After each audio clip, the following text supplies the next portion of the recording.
petite vidéo où on va aller visiter des coupes forestières en Alberta, en Ontario et au Québec, dans les endroits où j'ai déjà travaillé, donc que j'ai déjà vu de visu sur le terrain. Donc on va commencer par Kananaskis en Alberta, qui est un territoire montagneux.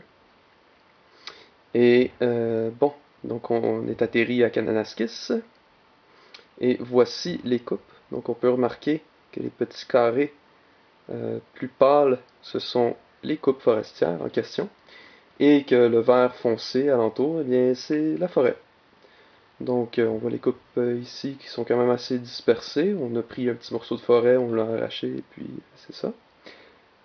Donc, et puis là, on va aller faire la comparaison avec d'autres sites.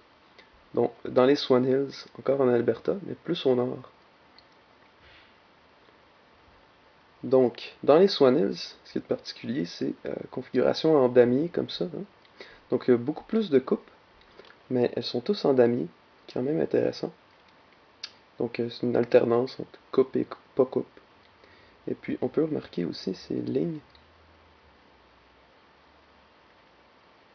C'est toutes ces lignes-là ici, d'après moi, et d'après ce que j'ai vu là-bas, ce serait des sites où on va puiser du gaz ou où on va peut-être puiser aussi du pétrole. Je sais qu'il y avait quand même pas mal d'exploration dans ce coin-là.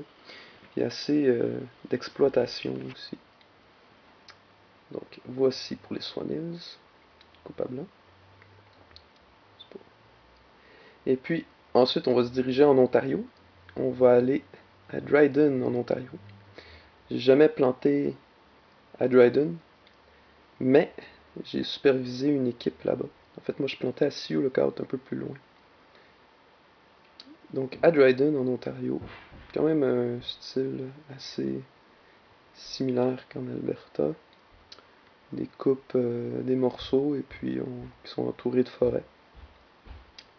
Maintenant on va se diriger aussi dans le coin de Long Lac, plus à l'est, qui est région francophone de l'Ontario, dans le nord. On remarque que les coupes elles sont un peu plus grosses qu'à Dryden et que l'espace forêt entre les coupes est quand même plus restreint. C'est peut-être pas un très bon exemple, ce territoire-là, mais bon. Donc voilà. Long Lac est reconnu pour ses moustiques et ses marécages puants. Ensuite, on va se diriger au Québec, à Lebel-sur-Quévillon, où j'ai planté mes premiers arbres là-bas. Donc on voit que le territoire de coupe est beaucoup plus vaste. Et comment on est certain que c'est un territoire de coupe? Eh bien, c'est les lignes. Ici, les petites lignes foncées sont les lignes d'arbres qu'on a laissées, apparemment pour, je sais pas trop, délimiter le terrain ou peut-être de façon un peu naïve pour laisser la régénération naturelle.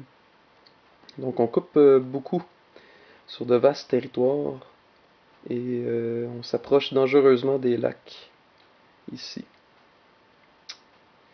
Ensuite on va aller sur la côte nord. J'ai jamais été sur la côte nord. J'ai des amis par contre qui y ont été, qui ont vu ce qui se passait là-bas. Et ça c'est un exemple de coupe qu'on fait en côte nord. On voit que c'est pas mal le même style qu'à Lebel-sur-Quévillon. Hein. On rase un gros territoire et puis on laisse des petites lignes seulement.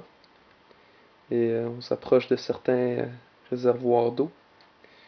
Je ne suis pas vraiment un expert là-dessus, mais il me semble que avec les pluies, beaucoup des sédiments sur les sols forestiers vont se ramasser dans les lacs, créer, en fait, accélérer le processus d'eutrophisation des lacs. Donc, c'est quand même une belle façon de perdre beaucoup de réservoirs d'eau fraîche. Mais bon, je suis pas un expert. Donc voilà, on a fait le tour de quelques coupes à blanc au Canada.